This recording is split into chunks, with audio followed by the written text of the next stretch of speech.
यदि आपने इस चैनल को सब्सक्राइब नहीं किया है तो पहले सब्सक्राइब करें और बेल आइकन को अवश्य दबाएं। और यदि हम उसकी सुरक्षा नहीं करेंगे तो फिर हमें उसका पाप तो लगेगा। तो इसलिए पेड़ लगाओ। हरित क्रांति आती है लेकिन पेड़ नहीं लगते भाई, केवल नाम होता है। पेड़ लगाए तो सूख जाते हैं। पेड़ लगाओ और उसको बड़ा होना चाहिए ताकि उससे हमें ऑक्सीजन मिले। हमारे पास में गोल्ड हो सकता है, सिल्वर हो सकती है और दूसरी धन हो सकते हैं, लेकिन बिना ऑक्सीजन के आप नहीं जिंदा रह सकते भाई। कोई भी कितना बड़ा गोल्ड का मालिक हो, उसको भी ऑक्सीजन चाहिए। तो गोल्ड कुछ नहीं करेगा, ऑक्सीजन चाहिए, तो उसके लिए पेड़ लगाओ।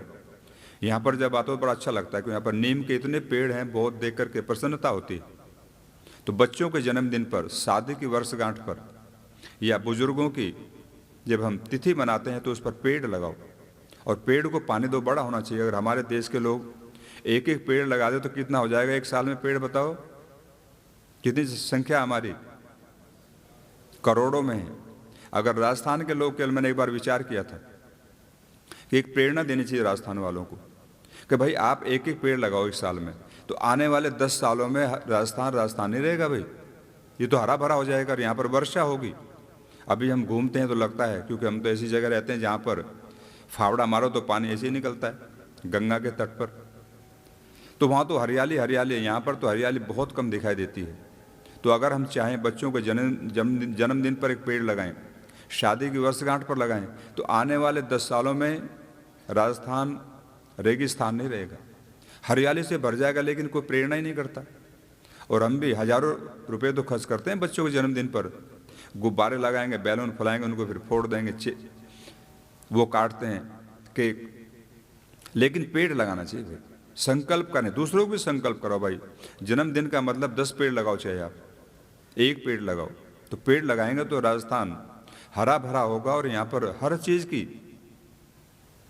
आपूर्ति होगी। तो ये सब क्या विचार करेंगे तब भी तो विचार आएगा ना। तो जब इंसान अच्छा विचार करता है, ईश्वर भक्ति करता है, तो उसके विचारों की श्रृंखला प्रवाहित होती है और फिर नए नए विचार करता है, नए नए उसके संकल्प उसके अंदर से उभर के आते हैं। तो ये बहुत ज़रूरी है कि हम पेड़ लगाएं बच्चों के जन्मदिन पर, पूर्वजों की जो तिथि मनाते हैं उस पर, शादी की वर्षगांठ पर। नया मकान लगाओ तो पेड़ लगाओ उसकी जगह, भाई पेड़ जरूर लगाएंगे। तो हर आदमी अगर थोड़ा संभल जाए तो देश पूरा स्वर्ग बन सकता है। अब आप एक बार फिर बैठ जाएंगे सिद्धासन, पद्मासन, सुखासन में। मैंने पहले दिन आपको कहा था कि योग मैं 2 दिन में सिखा सकता हूं आपको, लेकिन आपके जीवन में चेंज आना चाहिए। परिवर्तन कैसे आए? हम डेली कुछ ना कुछ आपके दिमाग में डालना चाहिए ताकि आप सोचने के लिए बाध्य हो जाएं कि नहीं मुझे तो करना चाहिए, ये मेरे लिए जरूरी है, ये मेरे परिवार, मेरे समाज, मेरे राष्ट्र के लिए बहुत आवश्यक है। तो इसलिए प्रतिदिन हम आपको कहीं ना कहीं थोड़ा छूने की कोशिश करते हैं, आपके दिमाग में कोई चीज़ जानी चाहिए। तो तीसरा अभ्यास हम यहाँ पर करेंगे अभी, मृदु कपालभाति। कल हम चर्चा कर रहे थे कि हमारे शरीर के अंदर 13 प्रकार की अग्नि काम करती है, जिससे हमारा जीवन जीवंत होता है। आयुर्वेद ऐसा मानता है और मैंने आयुर्वेद का थोड़ा अध्ययन किया। 7 प्रकार की धात्वाग्नि और 5 प्रकार की पंचमहाभूत अग्नि और एक जठराग्नि। जठराग्नि को तो हम सब जानते हैं, लेकिन जो दूसरी अग्नियां उसको नहीं जानते, क्योंकि आयुर्वेद का विषय। तो ये जो हम कपालभाति प्राणायाम करेंगे अभी, ये हमारी 13 प्रकार की अग्नि को जागृत करता है, उसको सम करता है, इक्वल। कल मैंने बताया था सम दोषः समागनिश्च सम धातु मल क्रिया प्रसन्नात्म इंद्रिय मन स्वस्थ इत्यभिधीयते। तो जो व्यक्ति इन शर्तों को पूरा करता है वो व्यक्ति स्वस्थ है। अब आप सामने देखेंगे एक बार किस तरह से हमें करना है। हमारे पेट भाग पर मूवमेंट होना चाहिए, ये पेट से करेंगे हम।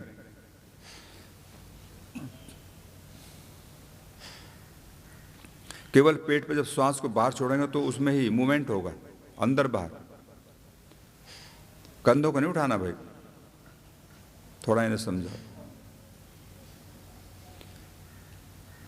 इस तरह से करना, थोड़ा गैप देंगे, 1 मिनट में 20 से 25 का एवरेज आना चाहिए। बैठ जाइए। अब हम शुरू करते हैं।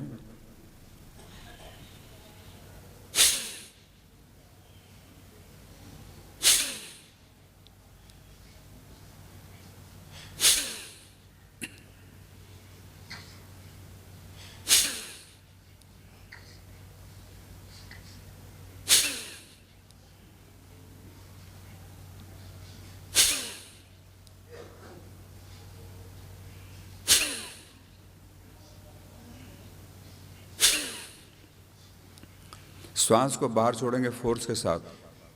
पेट के अंदर एक मूवमेंट्स होना चाहिए, एक प्रेशर आना चाहिए। कंधों को हमें नहीं हिलाना, केवल पेट।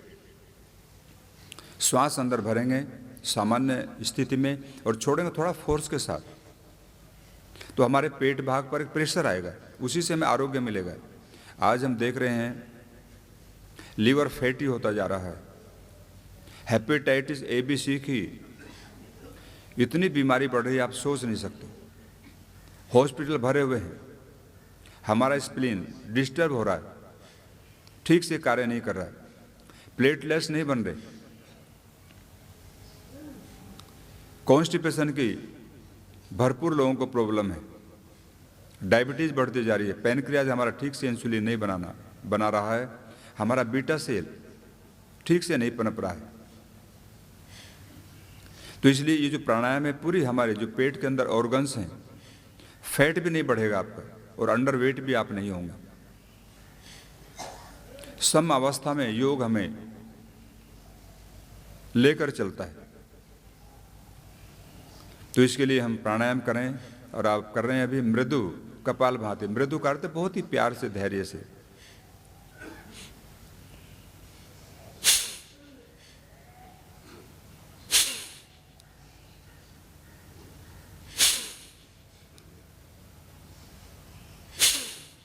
विचार रखो सकारात्मक। मेरा लीवर ठीक से कार्य कर रहा है, स्प्लीन में प्रॉब्लम है तो उसके बारे में पॉजिटिव विचार। हमारे इंटेस्टाइन के अंदर कोई प्रॉब्लम है, उसके बारे में सकारात्मक चिंतन करो प्राणायाम करते समय, तो उसके अंदर क्रियाशीलता बढ़ेगी।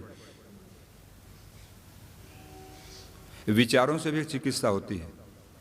जब जब व्यक्ति पॉजिटिव होता है, शुभ विचार करता है, तो शरीर के अंदर रोगाणु बाहर जाते हैं, व्यक्ति को आरोग्य मिलता है। और जब जब हम नकारात्मक होते हैं तो शरीर के अंदर रोगाणु बढ़ते हैं, नकारात्मकता आती है, व्यक्ति मायूस हो जाता है, उसका साहस खत्म हो जाता है और साहसहीन होकर के व्यक्ति बीमार हो जाता है। तो इसलिए हमें एक अच्छी दिशा में जाना है तो अच्छे विचार करने चाहिए। योगाभ्यास प्राणायाम करते समय हम अपने मन को केंद्रित करें, उससे अच्छे विचार करें। अच्छे विचार व्यक्ति को हमेशा अच्छी दिशा में लेकर आगे बढ़ते हैं। हमारे परिवार के अंदर अगर विवाद की स्थिति आई तो इसका मतलब यह है कि हमारे विचारों में कहीं दूषण था, पवित्र विचार नहीं थे हमारे। अगर पवित्र विचार होंगे तो हो ही नहीं सकता। राग और द्वेष ये व्यक्ति के जीवन को तबाह कर रहा है। आज हम अपनों से राग करते हैं, दूसरों से द्वेष करते हैं, तो वो हमारे लिए अशुभ है। हमें हमेशा ऋषियों की तरह जीना है। सर्वे भवन्तु सुखिनः सर्वे सन्तु निरामया। हमारी जितनी भी प्रार्थनाएं सबके लिए। वेदों के मंत्रों में इतना सुंदर चित्रण किया सभी के बारे में। हमारा जीवन कैसा हो, हमारा समाज कैसा हो, परिवार के अंदर हम बच्चों के साथ में कैसा व्यवहार करें, माता पिता के साथ में हमारा कैसा बिहेव हो, बहुत ही सुंदर चित्रण किया हमारे वेदों के अंदर। और ऋषि ध्यान ने तो गजब कर दिया, मानो सारी चीजें हमारे सामने खोल के रख दी। सत्यार्थ प्रकाश जैसी एक अमूल्य पुस्तक है, जो भाई बहनें उसका स्वाध्याय करेंगे। हो नहीं सकता जीवन में कोई भी व्यक्ति हमें ठगे, ये हमें असत्य की दिशा में कहीं जाना पड़े, सत्य का बोध ना हो। तो सभी हमारे जितने भी यहाँ पर भाई और बहनें, सत्यार्थ प्रकाश को जरूर पढ़ना चाहिए। हमें बच्चों का निर्माण कैसे करना, संस्कार विधि पढ़ो। संस्कार विधि जिस परिवार में होगी, नया दंपति इसको पढ़ेगा तो उसको पता चलेगा मुझे कैसे व्यवहार करना गृहस्थ में, अच्छी संतान का कैसे मुझे प्राप्त होगी। तो ये सब हमारे साहित्य हैं ऋषियों के, इनको पढ़ा करो। अनर्गल चीजें नहीं। लोग पता नहीं क्या क्या चीजें पढ़ते रहते हैं, जो समाज के अंदर अव्यवस्था पैदा करती हैं, दूषण पैदा करती हैं, समाज को प्रदूषित करती हैं, विचारों को मलिन बनाती हैं। तो अच्छा साहित्य पढ़ना, अच्छी जगह जाकर सत्संग को सुनना, परिवारों में यज्ञों को करना। यज्ञ करेंगे तो कोई पंडित आएगा, और पंडित थोड़ा बुद्धिमान होना चाहिए भाई। विश्राम। एक यज्ञ में मैं चला गया, वो पंडित जी बोल ही नहीं रहा। मैंने क्या बात है? बोले इनको अगर मंत्र सुन लिया इन्होंने तो बोले मंत्र तो अशुद्ध हो जाएगा। अरे मैंने कहा कहाँ से आ गए आप? परमात्मा ने तो मंत्र सबके लिए दे। मंत्र कहते हैं विचार को, तो उसके अंदर विचार हैं, अलग अलग तरह के मंत्र हैं। चारों वेदों में 20,000 से अधिक मंत्र हैं, तो कितने विचार दिए परमात्मा ने आप सोच नहीं सकते। एक वैदिक मैथमेटिक्स है, आप बोलकर नहीं रुकेंगे, उसका आंसर उससे पहले मिल जाएगा आपको। लेकिन हमारी सरकारों ने, किसी ने उसको लागू नहीं किया। कितने दुख की बात है। कहते तो वेद से लिया। अरे वेद में तो भाई गलत चीज़ें थोड़ा है वेदों के अंदर। इतना बढ़िया वैदिक मैथमेटिक्स है, उसके बारे में आप सोच नहीं सकते। तो परमात्मा ने सब कुछ दे दिया हमको, लेकिन हम ले नहीं रहे उससे। तो वेदों का अध्ययन करें, आर्य समाज के संपर्क में। देखिए गलत और सही व्यक्ति हर जगह पर है। मैं गंगोत्री में रहा, वहाँ भी मैंने देखा ऐसे निकम्मे व्यक्ति मिले जो शायद यहाँ ना हो, और इतने अच्छे लोग मिले जो यहाँ ना हो। तो ये हर जगह पर मिले, हर समाज के अंदर। क्योंकि आज व्यक्ति स्वार्थ से आता है, तो उसमें अच्छे लोग भी हो सकते हैं, बुरे भी हो सकते हैं। तो व्यक्ति पर हम नहीं जाएंगे, हम जाएंगे सिद्धांतों पर। ऋषि ने जो सिद्धांत हमको दिए हैं, आप पढ़ेंगे और देखेंगे तो उसका कुछ सानी नहीं हो सकता। आप भूमिका पढ़िए सत्यार्थ प्रकाश की, तो आप ऋषि दयानंद के अनन्य भक्त बन जाएंगे। ऋषि ने कहीं नहीं लिखा मैं अपनी बात को थोप रहा हूँ आपके ऊपर। कहते हैं ये ऋषियों की बातें मैं आपके पास तक पहुँचाने का काम कर रहा हूँ। तो इतना साफ सुथरे हृदय का व्यक्ति बहुत कम मिलते हैं, होते ही नहीं। तो हमें उन सब को जानना है, तभी तो हमारा जीवन आगे बढ़ेगा। तो एक अभ्यास आपने यहाँ पर किया, मृदु कपालभाति। मैं बीच बीच में आपको थोड़ा सत्संग भी देता हूँ, क्योंकि समय नहीं मिलता बाद में फिर। तो बीच में आप भी थोड़ा रिलैक्स हो जाते हैं, और दिमाग में जो चीज़ें इस समय, क्योंकि हम एकाग्र हैं। एकाग्र जब व्यक्ति होता है तो उसके दिमाग में जो भी आ जाएगा वो संस्कार रूप में अमिट हो जाता है। अब एक अभ्यास करेंगे हम यहाँ पर, महर्षि पतंजलि का बहुत ही प्रसिद्ध प्राणायाम, बाह्य प्राणायाम। श्वास को बाहर छोड़ेंगे फोर्स के साथ, और बाहर ही रोक करके बैठ जाएंगे, कोई बंद नहीं लगाएंगे। बंद मुद्राएं जितनी भी हैं ये सब, ये पतंजलि इनको स्वीकार नहीं करते, उनको जरूरत नहीं पड़ी। आसनों के बारे में केवल इतना लिखा कि स्थिर सुखम आसनम, कि जिस आसन में बैठ कर के स्थिरतापूर्वक सुख मिले वही आसन है। लेकिन उनसे लाभ मिलते हैं वो अलग बात है। ये दूसरे आचार्यों ने इनका निर्माण किया, इनको बनाया। तो अब हम बाह्य प्राणायाम करेंगे, श्वास को बाहर छोड़ के बाहर ही रोक देंगे और शांत भाव से बैठ जाएंगे। और अपने जो माथे का सेंटर भाग है, आज्ञा चक्र जिसको हम कहते हैं, यहाँ पर मन को केंद्रित करके ओम की आकृति बनाकर उसको कुछ समय देखते रहें। जब श्वास लेने की इच्छा फिर श्वास को लेंगे और फिर बाहर छोड़ के बाहर ही रोक देंगे।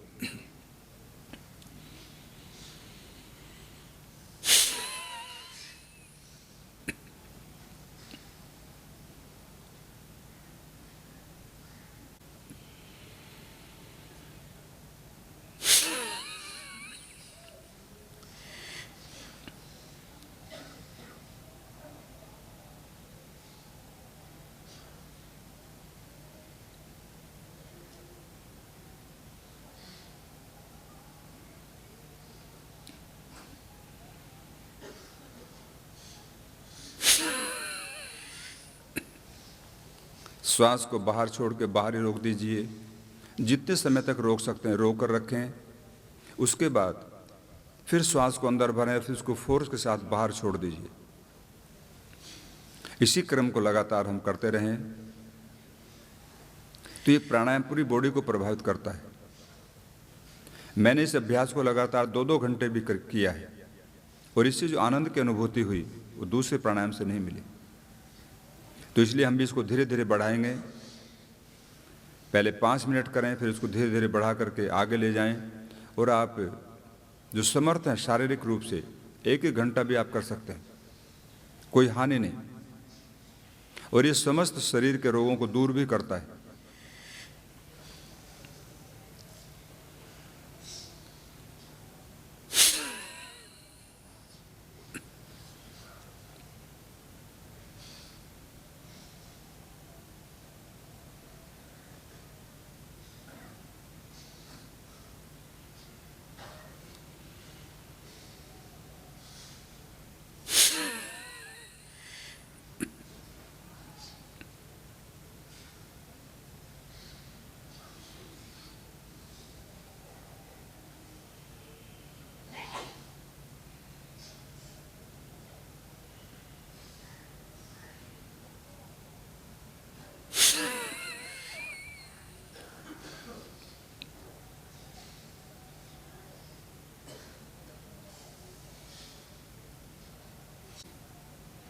विश्राम। तो एक बाह्य प्राणायाम हमने किया जिसको हम बाह्य कुंभक भी कहते हैं। पैरों को सामने निकालकर थोड़ा हिलाएंगे।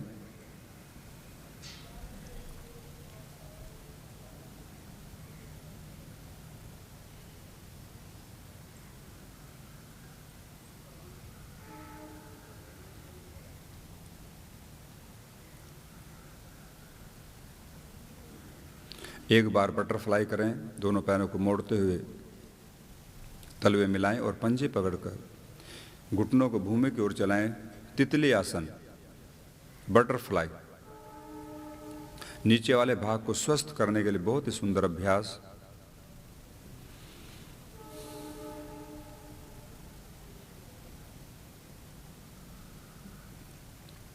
बच्चों को भी परिवार में थोड़ा अच्छी दिशा में ले जाओ, क्योंकि कल बच्चे ही देश का निर्माण करेंगे।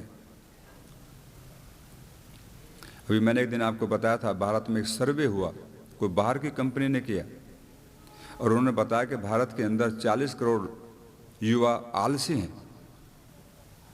तो एक भी व्यक्ति अगर परिवार में आलसी हो जाए तो परिवार का ढांचा बिगड़ जाता है। और जहाँ 40 करोड़ हो तो आप सोचिए क्या होगा। जहाँ एक और मोदी जी कहते हैं कि भारत युवा है, लेकिन युवा तो आलस्य में पड़े हैं भाई। तो उनको थोड़ा प्रेरित करो कि आलसी नहीं बनना, हमें कुछ करना है राष्ट्र के लिए, समाज के लिए। तो उस संस्कारों पर निर्भर करता है व्यक्ति का उत्थान और पतन। तो उनको अच्छे संस्कार दो, उन्हें बैठा के समझाओ, उनको ये भी वाच करो कि उनके मित्र कौन है, वो कहाँ जाते हैं, कहाँ रहते हैं। तो बच्चों पर निगरानी करना बहुत ज़रूरी है। नहीं करेंगे तो आप देख रहे हैं बच्चों का फिर क्या होता है। तो उनको संस्कार देने का जो कार्य है वो माता पिता को करना है। परिवार में अच्छे बच्चों को शिक्षित करें और अच्छी जगह लेके जाओ। मैं एक दिन बता रहा था आपको कि हमारे जो सरदार भाई हैं या दूसरे जितने भी लोग हैं, जैनी भाई हैं, वो बच्चों को साथ लेके जाते हैं प्रोग्राम के अंदर। लेकिन हमारा जो ये क्लास है ये ऐसी है कि ये बच्चों को लेकर ही नहीं आते। सोचते हैं कोई बात नहीं, बच्चे अभी सो रहे हैं, वो वहाँ बैठे बैठे टीवी देखते रहते हैं, बुराई सीखते हैं। और टीवी का एक समय रखो, 24 घंटे खुला मत रखो उसको, एक टाइम रखो उसका कि हमको इतने घंटे टीवी देखना, तुम भी वहीं बैठो साथ में, ताकि उसमें वो गलत चीज़ों को ना देखें, गलत प्रभाव पर ना पड़े। उसको फिर बंद कर दो वहाँ से, बच्चों पढ़ो।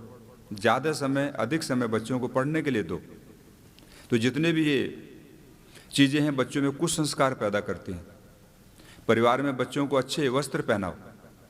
हमारी जो भारतीय परंपरा है, वेशभूषा है, बच्चों को प्रेरित करो कि बने ये नहीं पहनने।